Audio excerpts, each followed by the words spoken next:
Hello दोस्तों, स्वागत है आप सभी का आपके अपने YouTube channel target botany classes में। दोस्तों, इस वीडियो में हम लोग साइंस के क्वेश्चन का प्रैक्टिस करेंगे। ओके, साइंस के क्वेश्चन का प्रैक्टिस करेंगे और ये साइंस का प्रैक्टिस सेट जो है पेपर सेकंड वालों के लिए भाई, पेपर सेकंड वालों के लिए ये साइंस का प्रैक्टिस सेट बहुत ही महत्वपूर्ण है।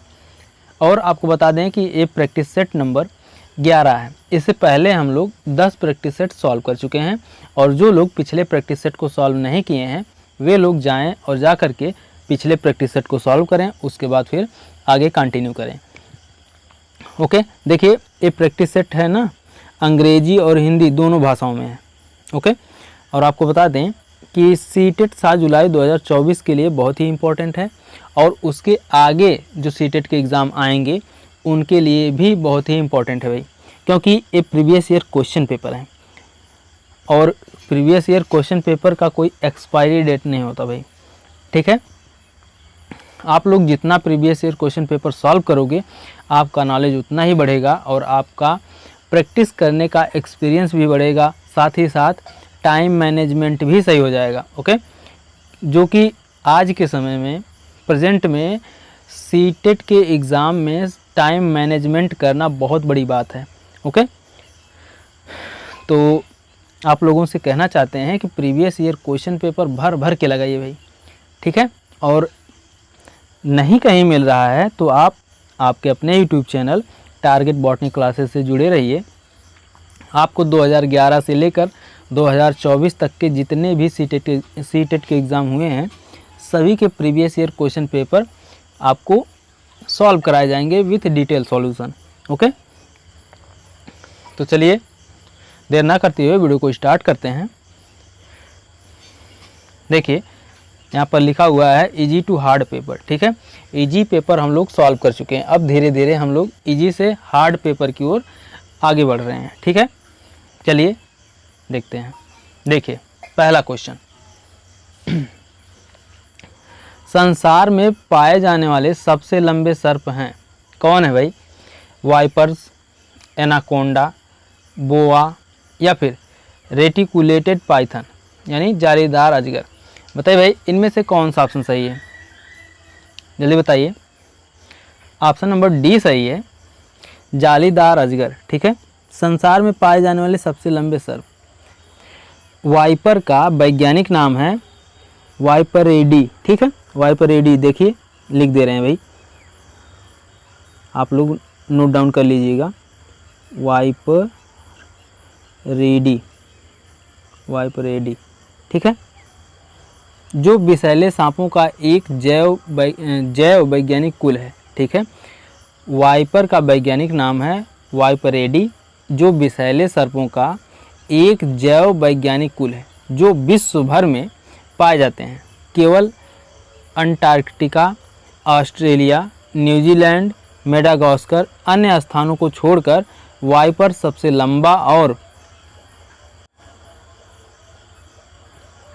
विषैला सांप है, जिसकी लंबाई 11 फीट, ठीक है, 11 फीट और मीटर में देखा जाए तो 335 सेंटीमीटर होता है। ठीक है, जो दक्षिण अमेरिका में पाया जाता है। उसके बाद फिर आता है एनाकोंडा।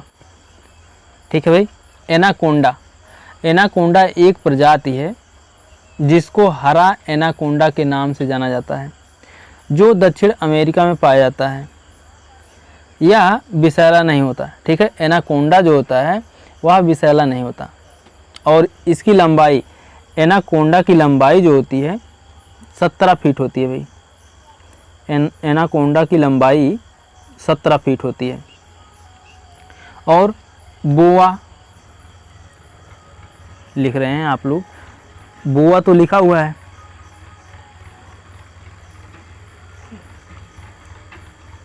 कंसीटूक्टर।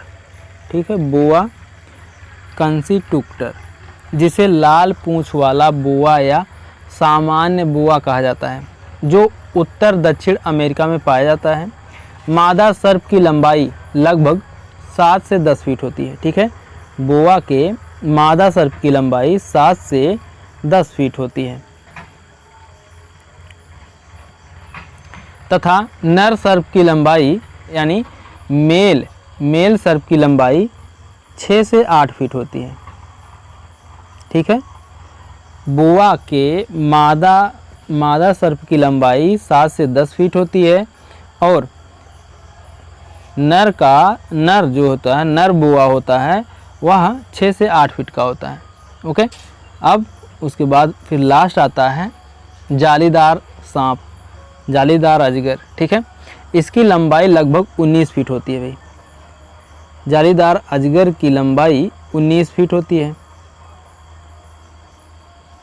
यानी अगर मीटर में देखा जाए तो 6 मीटर, जिसके गिनीज बुक के आधार पर विश्व रिकॉर्ड है। जालीदार अजगर की लंबाई 19 फीट और मीटर में 6 मीटर का होता है और यह जो है गिनीज बुक के आधार पर विश्व रिकॉर्ड है, जो दक्षिण एशिया में पाया जाता है। ओके, आगे देखते हैं अगला क्वेश्चन।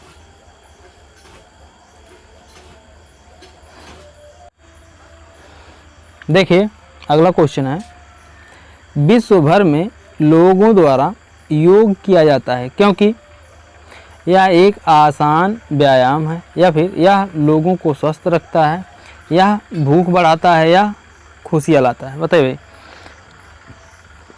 कौन सा ऑप्शन सही है?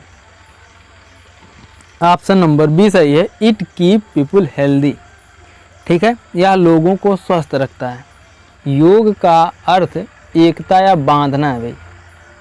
यह शब्द संस्कृत के शब्द सुज से निकला है, जिसका मतलब है जुड़ना। व्यवहारिक स्तर पर योग शरीर, मन और भावनाओं को संतुलित करने और तालमेल बनाने का एक साधन है। योग अस्थमा, मधुमेह, रक्तचाप, गठिया, पाचन विकार और अन्य विकास से लोगों को स्वस्थ रखता है। ओके, आगे देखते हैं अगला क्वेश्चन।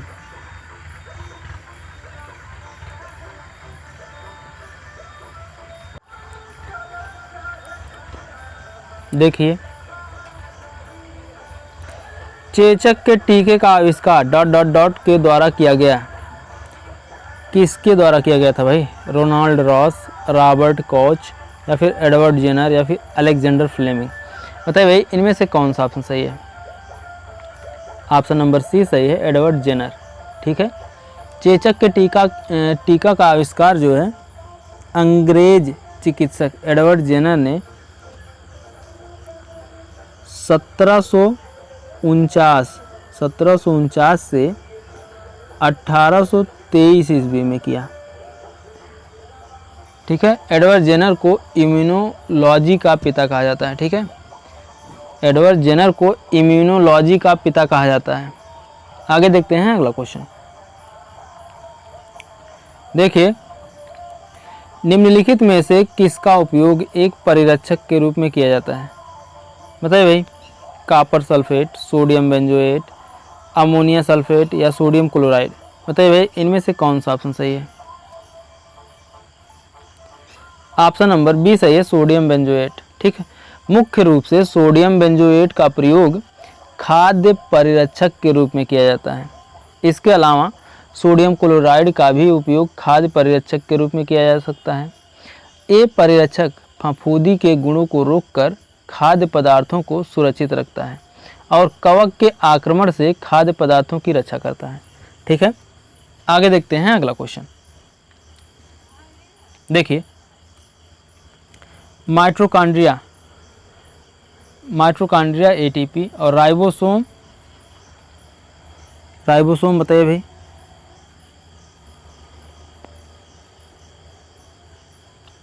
जल्दी बताइए, राइबोसोम क्या?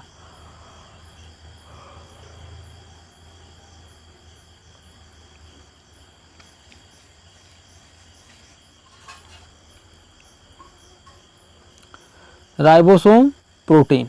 ठीक है, ऑप्शन नंबर सी सही है। जीवाणु या नील हरित शैवाल को छोड़कर शेष सभी सजीव पादप एवं जंतु कोशिकाओं के कोशिका द्रव्य में अनियमित रूप से बिखरे हुए कोशिकांगों को सूत्रकणिका या माइटोकॉन्ड्रिया कहते हैं। ठीक है। जीवाणु एवं नील हरित शैवाल को छोड़कर शेष सभी सजीव पादप एवं जंतु कोशिकाओं के कोशिका द्रव्य में अनियमित रूप से बिखरे हुए कोशिकांगों को सूत्रकणिका या माइटोकॉन्ड्रिया कहते हैं। कोशिका के अंदर माइटोकॉन्ड्रिया का आकार गोल, लंबे, अंडाकार दिखाई देता है। माइटोकॉन्ड्रिया की रासायनिक प्रक्रिया से शरीर के लिए पर्याप्त ऊर्जा शक्ति भी उत्पन्न होती है।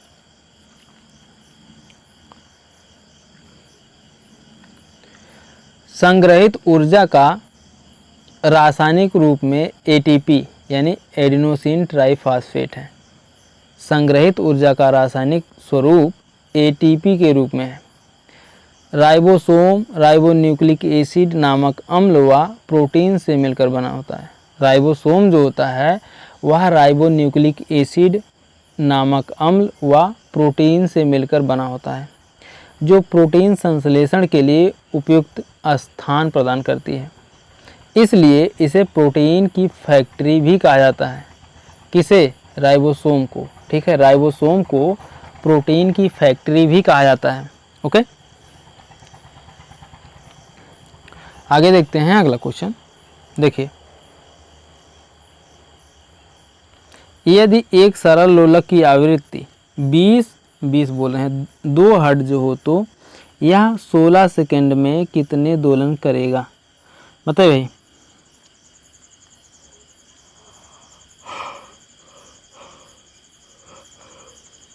बताइए। आवृत्ति बराबर आवृत्ति बराबर 2 हर्ट्ज। ठीक है, आवृत्ति बराबर 2 हर्ट्ज बराबर 2 दोलन। ठीक है, 1 मिनट, 2 दोलन 1 सेकंड में। ठीक है, 2 दोलन 1 सेकंड में। यह 1 सेकंड में 2 दोलन पूरा करेगा। यह 1 सेकंड में 2 दोलन पूरा करेगा। देखिए, 1 सेकंड बराबर 2 दोलन। 1 सेकंड बराबर 2 दोलन के, तो 16 सेकंड बराबर 16 सेकंड बराबर 16 गुणे 2 के। ठीक है, 16 दूनी 32 दोलन। ठीक है, आगे देखिए अगला क्वेश्चन। देखिए, निम्नलिखित में से कौन सी धातु वायु में रखने पर जल उठती है? बताइए भाई। सोडियम, मैग्नीशियम, जस्ता, एल्युमिनियम। बताइए भाई, इनमें से कौन सा ऑप्शन सही है? ऑप्शन नंबर फर्स्ट सही है, सोडियम। ठीक है, सोडियम धातु वायु में रखने पर जल उठती है, क्योंकि सोडियम वायु से क्रिया करके ज्वलनशील हो जाता है, इसलिए सोडियम को केरोसिन में रखा जाता है। ओके, आगे देखते हैं अगला क्वेश्चन। देखिए, magnesium hydroxide MgOH whole twice का उपयोग ... के रूप में किया जाता है। मैग्नीशियम हाइड्रोक्साइड का उपयोग, बताइए भाई, ऑक्सीकारक, अपचयी कारक या फिर प्रति अम्ल या फिर किण्वन कारक? बताइए भाई, इनमें से कौन सा ऑप्शन सही है? जल्दी बताइए। ऑप्शन नंबर सी सही है, प्रति अम्ल, एंटासिड। ठीक है, एंटासिड। मैग्नीशियम हाइड्रोक्साइड जो होता है वह प्रति अम्ल का कार्य करता है। मैग्नीशियम हाइड्रोक्साइड का प्रयोग निम्नलिखित बीमारियों जैसे पेट में अम्ल यानी एंटासिड, आंतों में पानी बढ़ना, कब्ज, अपच आदि पर नियंत्रण, रोकथाम और सुधार के लिए किया जाता है। ठीक है, आगे देखते हैं अगला क्वेश्चन। देखिए, निम्नलिखित में से कौन सी गैस पॉप के साथ जलती है? बताइए भाई, पॉप ध्वनि के साथ जलती है। बताइए। ऑक्सीजन, हाइड्रोजन, नाइट्रोजन डाइऑक्साइड या फिर सल्फर डाइऑक्साइड? बताइए भाई इनमें से कौन सा ऑप्शन सही है। ऑप्शन नंबर बी सही है, हाइड्रोजन। ठीक है, जब हाइड्रोजन को जलाया जाता है तो रासायनिक क्रिया होती है। ठीक है, जब हाइड्रोजन को जलाया जाता है तो रासायनिक क्रिया होती है, जहां हाइड्रोजन ऑक्सीजन के साथ जुड़कर पानी बनाती है और बहुत ज़्यादा ऊर्जा निर्मुक्त होती है, जिसके साथ पॉप यानी धड़ की आवाज़ सुनाई देती है। ओके, देखिए 2H2 plus O2 2H2O plus energy. ठीक है, प्लस एनर्जी। ओके, आगे देखते हैं अगला क्वेश्चन। देखिए निम्नलिखित में से कौन सा असंपर्क बल का उदाहरण है। बताइए भाई असंपर्क बल का उदाहरण कौन सा है। गुरुत्वाकर्षण बल यानी ग्रेविटेशनल फोर्स, या फिर मस्कुलर फोर्स यानी पेशीय बल, या फिर मैग्नेटिक फोर्स यानी चुंबकीय बल, या फिर ए बी दोनों। बताइए भाई इनमें से कौन सा ऑप्शन सही है, जल्दी बताइए।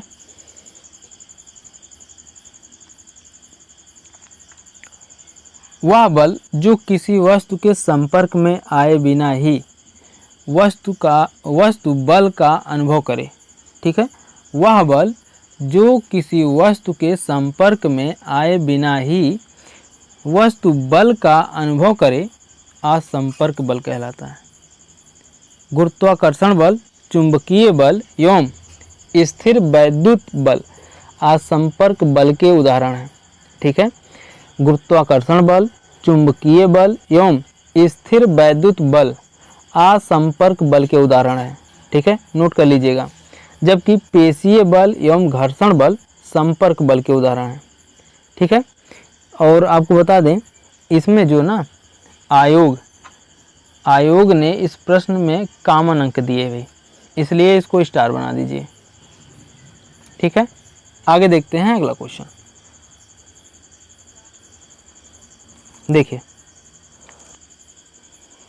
देखिए मधुमेह रोग किस हार्मोन द्वारा नियंत्रित होता है।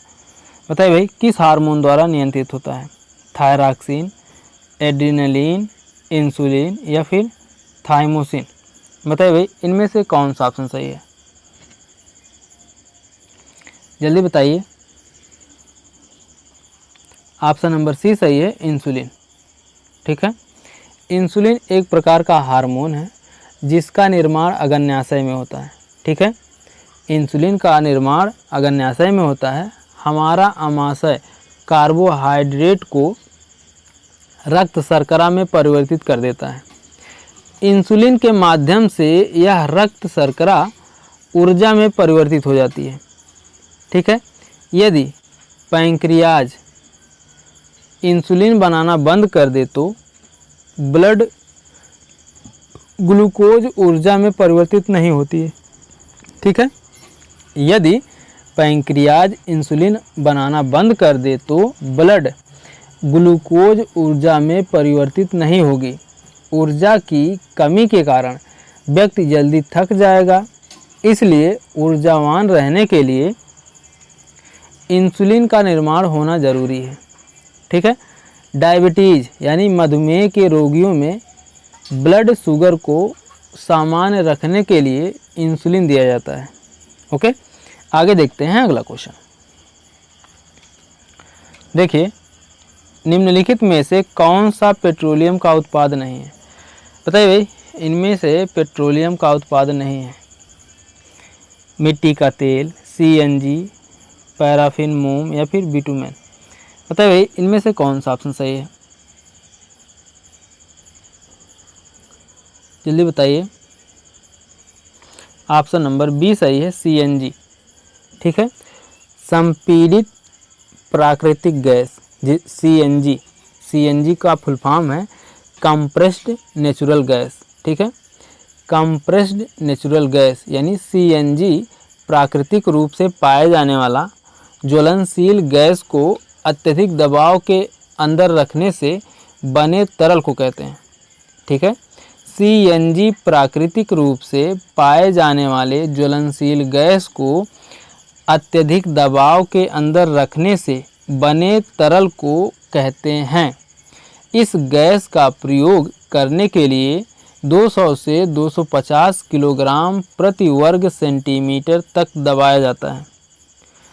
प्राकृतिक गैस को दबाने का प्रमुख उद्देश्य यह होता है कि यह आयतन कम घेरती है और दहन प्रकोष्ठ में प्रवेश करती है। ओके, आगे देखते हैं अगला क्वेश्चन। देखिए, रेड डाटा बुक ... का रिकॉर्ड रखती है। किसका रिकॉर्ड रखती है भाई? संकटापन्न प्रजातियों का, विलुप्त प्रजातियों का, या फिर वनस्पति या पशु वर्ग? बताइए इनमें से कौन सा ऑप्शन सही है? ऑप्शन नंबर फर्स्ट सही है, इंडेंजर्ड स्पीसीज, संकटापन्न प्रजातियों का। ठीक है। रेड डाटा बुक उन जीवों या वनस्पतियों से संबंधित है जिनके बारे में या तो हमें पता नहीं है या वे लुप्त हो चुके हैं या लुप्त होने की कगार पर हैं। इनका उल्लेख एक विशेष प्रकार की किताब में किया जाता है, IUCN की रेड डाटा बुक में संकटग्रस्त यानी लुप्त प्राय प्रजातियों यानी जीवों गुलाबी रंग के पृष्ठ पर दर्शाया जाता है। दुनिया की प्राकृतिक संरक्षण की अंतर्राष्ट्रीय संस्था IUCN, ठीक है, दुनिया की प्राकृतिक संरक्षण की अंतर्राष्ट्रीय संस्था IUCN, ठीक है। IUCN का फुल फॉर्म होता है international union for conservation of nature. ठीक है। IUCN ने अपने अधीनस्थ सखाइबल सर्विस कमीशन संस्थानिक द्वारा एक विशेष प्रकार की लाल किताब का प्रकाशन किया है। पहली रेड डाटा बुक 1 जनवरी 1972 को प्रकाशित हुई थी। ठीक है। पहली रेड डाटा बुक 1 जनवरी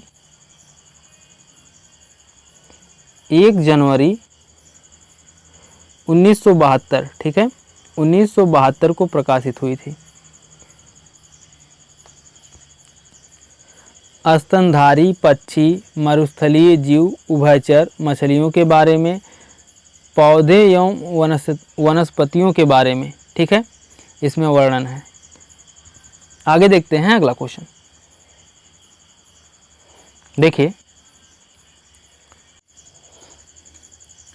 देखिए, जूते के सोल असमतल क्यों किए जाते हैं भाई? बताइए, जूते के सोल, ठीक है, असमतल क्यों किए जाते हैं? जूते को और मजबूती देने के लिए, या फिर घर्षण घटाने के लिए, या फिर घर्षण बढ़ाने के लिए, या जूते का जीवन बढ़ाने के लिए? बताइए भाई, इनमें से कौन सा ऑप्शन सही है? जल्दी बताइए। ऑप्शन नंबर सी सही है, घर्षण बढ़ाने के लिए। ठीक है, टू इंक्रीज फ्रिक्शन।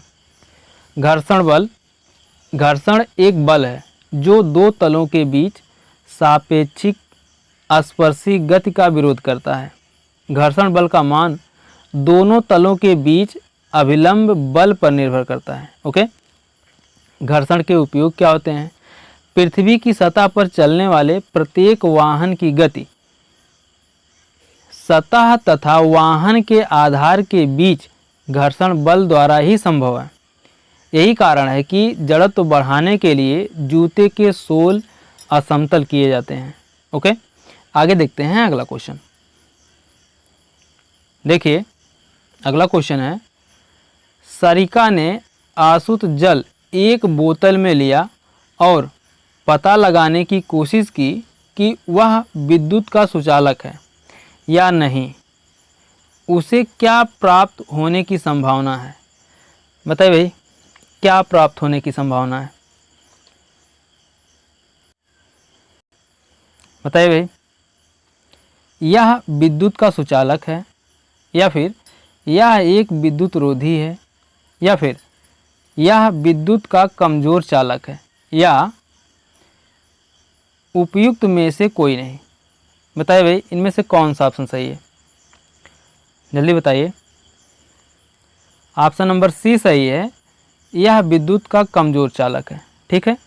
आसुत जल ऐसा पानी जिसमें खनिज, लवण व धूलें हों आसुत जल कहलाता है। ठीक है। लेकिन प्रकृति से प्राप्त नदी, तालाब, कुआं या भूमिगत पानी में खनिज, लवण घुले रहते हैं, जिन्हें सामान्य जल कहते हैं। ठीक है, जिन्हें सामान्य जल कहते हैं। एक खनिज, लवण पानी को आयनीकृत कर देते हैं, जिससे उसमें इलेक्ट्रॉन प्रवाहित हो सकते हैं। इलेक्ट्रॉनों के प्रवाह को ही बिजली का बहना कहते हैं। ठीक है, इलेक्ट्रॉन के प्रवाह को ही बिजली का बहना कहते हैं। इसी प्रकार पानी विद्युत का सुचालक होता है, लेकिन आसुत जल में खनिज, लवण यानी नमक ना होने के कारण वह विद्युत का कमजोर चालक होता है। ओके, आगे देखते हैं अगला क्वेश्चन। देखिए, अगला क्वेश्चन है, निम्नलिखित में से कौन सा कथन सत्य नहीं है। बताइए भाई, कौन सा कथन सत्य नहीं है। विद्युत परिपथ में सुरक्षित प्रवाहित होने के लिए विद्युत धारा की न्यूनतम सीमा है, या फिर किसी विद्युत परिपथ में सुरक्षित प्रवाहित होने के लिए विद्युत धारा की अधिकतम सीमा है। बताइए भाई, इनमें से कौन सा ऑप्शन सही है। दो ही ऑप्शन है भाई, बताइए। ऑप्शन नंबर फर्स्ट सही है, किसी विद्युत परिपथ में सुरक्षित प्रवाहित होने के लिए विद्युत धारा की न्यूनतम सीमा है। ठीक है, आगे देखते हैं अगला क्वेश्चन। ऑप्शन तो थे ही भाई, चलिए कोई बात नहीं, पहला ही ऑप्शन सही था। देखिए, निम्नलिखित में से किस स्थान की चक्रवात से सबसे अधिक प्रभावित होने की संभावना है। बताइए भाई, किस स्थान की चक्रवात से सबसे अधिक प्रभावित होने की संभावना है। बताइए भाई, पोरबंदर, मुंबई, पुरी या फिर गोवा, कौन सा ऑप्शन सही है। ऑप्शन नंबर बी सही है, पुरी। ठीक है, चक्रवात घूमती हुई वायु राशि का नाम है। ठीक है, चक्रवात घूमती हुई वायु राशि का नाम है। उत्पत्ति के क्षेत्र के आधार पर चक्रवात के दो भेद हैं, उष्ण कटिबंधीय चक्रवात या बल्कियक चक्रवात। ठीक है, तथा दूसरा है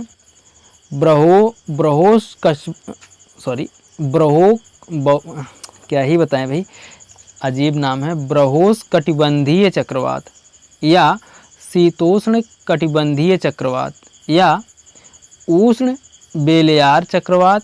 ये वायु संगठन का तूफान है जो उष्ण कटिबंध, ठीक है, जो उष्ण कटिबंध में तीव्र और अन्य स्थानों पर साधारण होते हैं। चक्रवात के पुरी में आने की प्रबल संभावना रहती है। ओके, आगे देखते हैं अगला क्वेश्चन। देखिए, अगला क्वेश्चन है, देखिए, पृथ्वी पर ऋतुएं बदलती हैं क्योंकि। बताइए भाई, पृथ्वी पर ऋतुएं बदलती हैं क्योंकि पृथ्वी का घूर्णन अक्ष इसकी अक्ष के तल के लंबवत है, या फिर पृथ्वी का घूर्णन अक्ष इसकी कक्षा के तल के सापेक्ष झुका हुआ है, या फिर पृथ्वी और सूर्य के बीच की दूरी नियत नहीं है, या पृथ्वी का घूर्णन अक्ष इसकी कक्षा के तल के समांतर है। बताइए भाई, इनमें से कौन सा ऑप्शन सही है, जल्दी बताइए।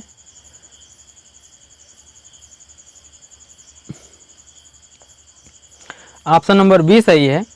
पृथ्वी का घूर्णन अक्ष इसकी कक्षा के तल के सापेक्ष झुका हुआ है। ओके। ऋतु परिवर्तन का कारण पृथ्वी द्वारा सूर्य के चारों ओर परिक्रमण और पृथ्वी का अक्षीय झुकाव है। ओके। पृथ्वी का घूर्णन अक्ष इसके परिक्रमा पथ से बनने वाले समतल पर लगभग 66.5 अंश का कोण बनता है, जिसके कारण उत्तरी तथा दक्षिणी गोलार्धों में से कोई एक गोलार्ध सूर्य की ओर झुका होता है। यह झुकाव सूर्य के चारों ओर परिक्रमा के कारण वर्ष के अलग अलग समय पर अलग अलग होता है, जिससे दिन रात की अवधियों में घट बढ़ का एक वार्षिक चक्र निर्मित होता है, जो ऋतु परिवर्तन का मूल कारण बनता है। ओके, आगे देखते हैं अगला क्वेश्चन। देखिए अगला क्वेश्चन है भाई, मिलान करना है। मिलान करिए, किसका किससे मिलान होगा भाई? वृक्ष वृतांत, वृतांत बोल रहे हैं, वृक्ष वृतांत बताइए भाई। वृक्ष वृतांत क्या है? बड़े वृक्ष की शाखाएं, ठीक है। वृक्ष वृतांत बड़े वृक्ष की शाखाएं हैं। अपघटक, अपघटक क्या है भाई? अपघटक जो होते हैं सूक्ष्म जीव अपघटक होते हैं। ह्यूमस, ह्यूमस क्या है भाई बताइए? ह्यूमस क्या है? ह्यूमस पादपों और जंतुओं के मृतक ऊतक हैं, ठीक है। और शाही क्या है भाई? शाही एक जंगली जंतु है। ओके, आपका मिलान हो गया। अब आप लोग ऑप्शन लगा लीजिएगा, ठीक है। ऑप्शन नंबर बता भी दे रहे हैं भाई, डी सही है। आगे देखते हैं। देखिए, विज्ञान में रचनात्मक आकलन क्यों महत्वपूर्ण है? बताइए भाई, विज्ञान में रचनात्मक आकलन क्यों महत्वपूर्ण है? यह लेना आसान है, या फिर यह शिक्षार्थियों में वैज्ञानिक दृष्टिकोण के विकास में सहायक है, या फिर यह निदानात्मक है, या यह विज्ञान को अच्छे प्रकार से समझने में सहायक है? बताइए भाई, इनमें से कौन सा ऑप्शन सही है? जल्दी बताइए। ऑप्शन नंबर सी सही है, निदानात्मक है, ठीक है। आकलन और मूल्यांकन दोनों का उद्देश्य बच्चों की अभिव्यक्ति क्षमता, अनुभूति आदि का मापन करता है। मूल्यांकन कई प्रकार के होते हैं भाई, निम्न प्रकार के होते हैं बोल सकते हैं। पहला है निर्माणात्मक मूल्यांकन, नोट करते हुए चलिएगा भाई। निर्माणात्मक मूल्यांकन जिसे हम लोग कहते हैं फॉर्मेटिव इवैल्यूएशन, और दूसरा है योगात्मक मूल्यांकन, तीसरा है निदानात्मक मूल्यांकन, ठीक है। विज्ञान में रचनात्मक आकलन इसलिए महत्वपूर्ण है कि वह जो बच्चे असफल हो रहे हैं उन बच्चों के सफलता का कारण, मतलब जो बच्चे असफल हो रहे हैं उन बच्चों के असफलता का कारण ढूंढना निदानात्मक मूल्यांकन कहलाता है। ओके, आगे देखते हैं अगला क्वेश्चन। देखिए अगला क्वेश्चन है, विद्यालय में विज्ञान मेले का आयोजन क्यों किया जाता है? बताइए भाई, विज्ञान में मेले का आयोजन क्यों किया जाता है? बताइए भाई।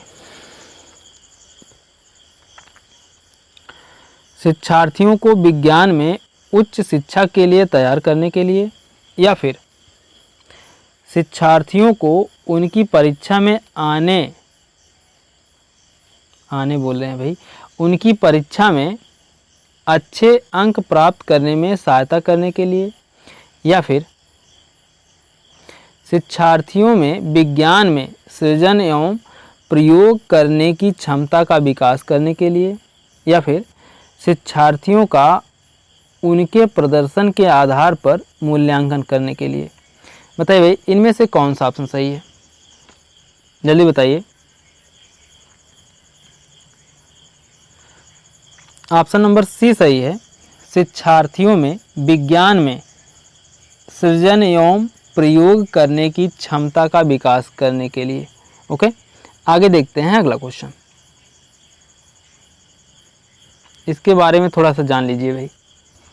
विद्यालय में विज्ञान मेले का आयोजन शिक्षार्थियों में विज्ञान में सृजन एवं प्रयोग करने की क्षमता का विकास करने के लिए किया जाता है। विज्ञान मेला एक स्पर्धा है जिसमें प्रतिस्पर्धा अपनी अपनी विज्ञान परियोजना प्रस्तुत करते हैं। विज्ञान मेले माध्यमिक एवं उच्च माध्यमिक स्तर के छात्रों में विज्ञान एवं प्रौद्योगिकी में अभिरुचि पैदा करने एवं अपनी प्रतिभा प्रदर्शित करने का अवसर प्रदान करते हैं। छात्र अपने प्रोजेक्ट के परिणामों को रिपोर्ट के रूप में, डिस्प्ले बोर्ड के रूप में या मॉडल के रूप में प्रस्तुत करते हैं। ओके, आगे देखते हैं अगला क्वेश्चन। देखिए अगला क्वेश्चन है, एक मिनट भाई। देखिए अगला क्वेश्चन है, एक शिक्षक के नाते निम्नलिखित में से किसे आप शिक्षण में वैज्ञानिक विधा के रूप में सबसे उपयुक्त समझते हैं? बताइए भाई इनमें से कौन सा ऑप्शन सही है? शिक्षार्थियों को कक्षा में अवधारणाओं को स्पष्ट करना या अवधारणाओं के शिक्षण हेतु तकनीक का प्रयोग दिखाना या फिर शिक्षार्थियों को परियोजनाएं देना या अवधारणाओं से संबंधित गतिविधियों को शिक्षार्थियों से कराना। बताइए भाई इनमें से कौन सा ऑप्शन सही है? ऑप्शन नंबर डी ही सही है, अवधारणाओं से संबंधित गतिविधियों को शिक्षार्थियों से कराना। ठीक है, आगे देखते हैं अगला क्वेश्चन। देखिए अगला क्वेश्चन है, एनसीएफ 2005 के अनुसार अच्छी विज्ञान शिक्षा जीवन के प्रति सत्य होती है। इसका क्या अर्थ है? बताइए भाई क्या अर्थ है? विज्ञान बालक को कार्य की दुनिया में प्रवेश हेतु तैयार करे या फिर विज्ञान बालक को अर्थपूर्ण ढंग से व्यस्त करने में सक्षम हो या फिर विज्ञान बालक को वैज्ञानिक ज्ञान अर्जित करने की प्रक्रियाओं को सीखने लायक बनाए या फिर विज्ञान आसान जीवन व्यतीत करने में सहायक हो। बताइए भाई इनमें से कौन सा ऑप्शन सही है? जल्दी बताइए कौन सा ऑप्शन सही है? ऑप्शन नंबर फर्स्ट सही है, विज्ञान बालक को कार्य की दुनिया में प्रवेश हेतु तैयार करे। ठीक है, एनसीएफ 2005 के अनुसार शिक्षा का लक्ष्य किसी बच्चे के स्कूल जीवन को उसके घर आस पड़ोस के जीवन से जोड़ना है। इसके लिए बच्चों को स्कूल में अपने बाह्य अनुभवों के बारे में बात करने का मौका देना चाहिए, उसे सुना जाना चाहिए ताकि बच्चे को लगे कि शिक्षक उसकी बात को तवज्जो दे रहे हैं। अच्छी विज्ञान शिक्षा जीवन के प्रति सत्य होती है। इसका अर्थ है कि विज्ञान बालक को कार्य की दुनिया में प्रवेश हेतु तैयार करती है। ठीक है, आगे देखते हैं अगला क्वेश्चन। देखिए निम्नलिखित में से कौन सा वैज्ञानिक दृष्टिकोण का गुण नहीं है? बताइए भाई, खुला मस्तिष्क या फिर अधिक सीखने की उत्सुकता या समस्याओं के प्रति व्यवहार में वस्तुनिष्ठता या फिर कठिन कार्य। बताइए भाई इनमें से कौन सा ऑप्शन सही है, जल्दी बताइए। बताइए भाई इनमें से कौन सा ऑप्शन सही है। ऑप्शन नंबर डी सही है, हार्ड वर्क यानी कठिन कार्य। ठीक है, विज्ञान प्रकृति का विशेष ज्ञान है। ठीक है, विज्ञान प्रकृति का विशेष ज्ञान है। सत्य को असत्य व भ्रम से अलग करने के लिए आविष्कृत तरीकों से वैज्ञानिक विधि सर्वश्रेष्ठ है। विज्ञान के अध्ययन में निम्न वैज्ञानिक विधियां हैं। पहला है निरीक्षण, दूसरा है वर्णन और तीसरा है कार्य कारण विवेचन और चौथा है प्रायोगिकीकरण है भाई, और पांचवा है परिकल्पना और छठवां है आगमन, सातवां है निगमन, आठवां है गणित और प्रतिरूप और नौवां है वैयुकोण वैज्ञानिक दृष्टिकोण। यह वैज्ञानिक विधियों में सबसे महत्वपूर्ण विधि वह है किसी प्रश्न के प्रति वैज्ञानिक दृष्टिकोण को अपनाना, खुले दिमाग से खोज की भावना तथा अधिक सीखने की उत्सुकता, समस्याओं के प्रति व्यवहार में वस्तुनिष्ठता रखकर विचार करना ही सही दृष्टिकोण है। अपने व्यक्तित्व का प्रश्न से अलग रखना चाहिए। ठीक है, अपने व्यक्तित्व का प्रश्न से अलग रखना चाहिए। आगे देखते हैं अगला क्वेश्चन। देखिए, हरी कक्षा 6 के विद्यार्थियों को घूर्णन गति पढ़ाना चाहता है। निम्नलिखित में से कौन सी सबसे अच्छी विधा है। बताइए भाई कौन सी सबसे अच्छी विधा है। डिस्कशन यानी चर्चा, या फिर गतिविधि आधारित शिक्षण, या फिर उदाहरण देना, या प्रदर्शन। बताइए भाई इनमें से कौन सा ऑप्शन सही है, जल्दी बताइए। ऑप्शन नंबर बी सही है, एक्टिविटी बेस्ड टीचिंग। ठीक है, गतिविधि आधारित शिक्षण।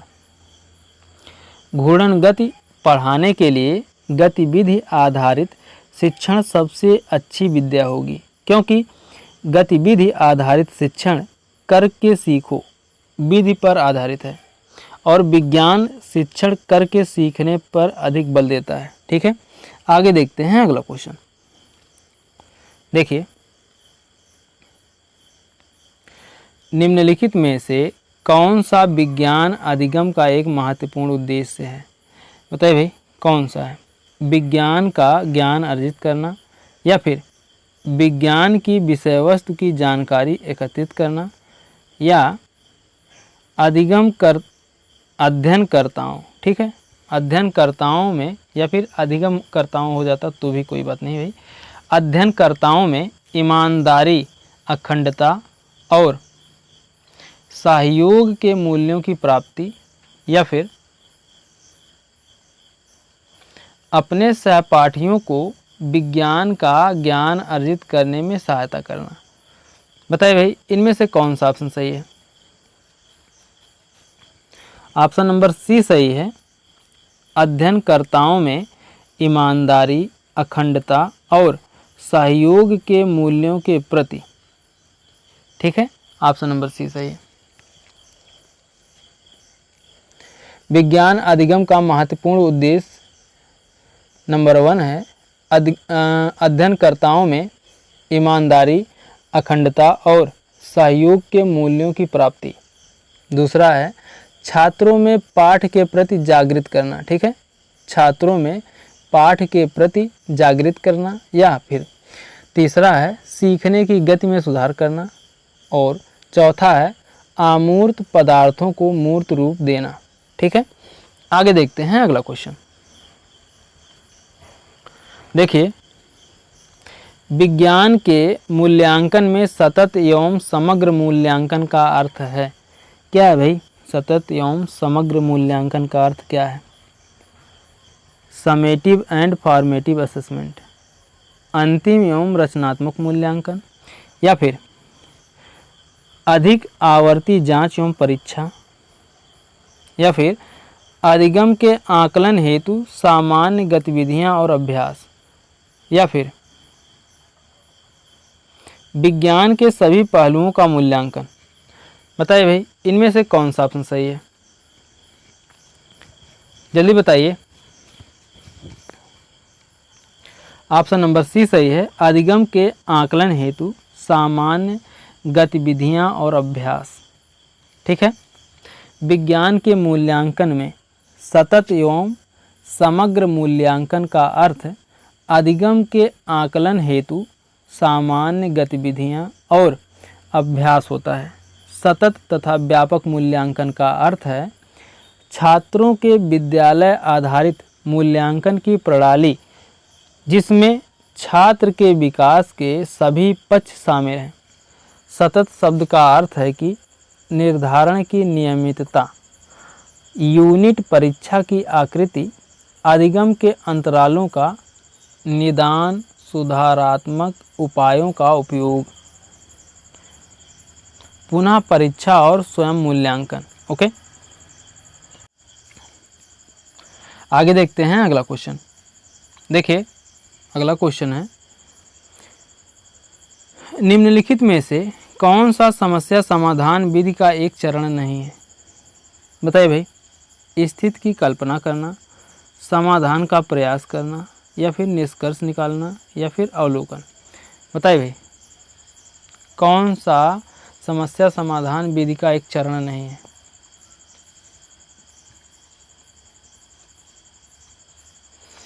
बताइए।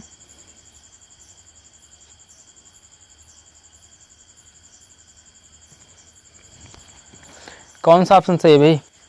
ऑप्शन नंबर डी सही है, अवलोकन। ठीक है।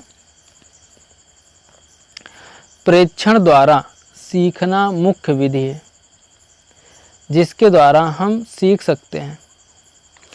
यह दिन प्रतिदिन के जीवन का एक हिस्सा है। प्रेक्षण द्वारा सीखना किसी विशिष्ट वातावरण में उपस्थित आदर्श के विद्यमान रहने पर निर्भर करता है। बालक ऐसे व्यक्ति को जिसे वह अपना आदर्श मानता है, कोई कार्य करते देखता है तो वह उस व्यवहार को अपने में समाहित कर लेता है, जो समस्या समाधान विधि का चरण नहीं है।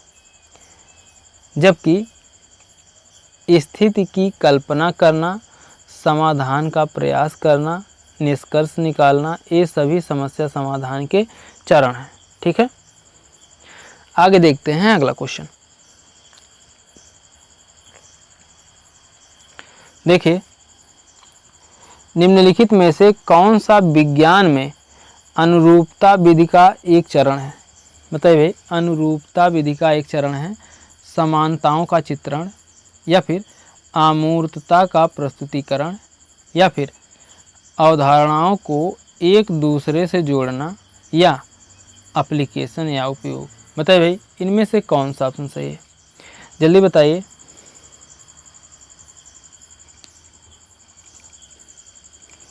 ऑप्शन नंबर फर्स्ट सही है, मैप सिमिलरिटीज, समानताओं का चित्रण। ठीक है। समानताओं का चित्रण अनुरूपता विधि का एक चरण है। ठीक है। समानताओं का चित्रण अनुरूपता विधि का एक चरण है, एच.एम. जॉनसन के अनुसार। ठीक है। एच.एम. जॉनसन के अनुसार अनुरूपता एक ऐसी प्रक्रिया है जो सामाजिक मानदंडों की ओर उन्मुख करती है, और वह सामाजिक मानदंड के अंतर्गत स्वीकृत व्यवहार माना जाता है। ओके, तो दोस्तों ये तो थे साइंस के 30 महत्वपूर्ण प्रैक्टिस क्वेश्चन, और आप लोग कमेंट करके बताइएगा कि आपको ये वीडियो कैसी लगी और आपका कितना क्वेश्चन सही हुआ। ठीक है।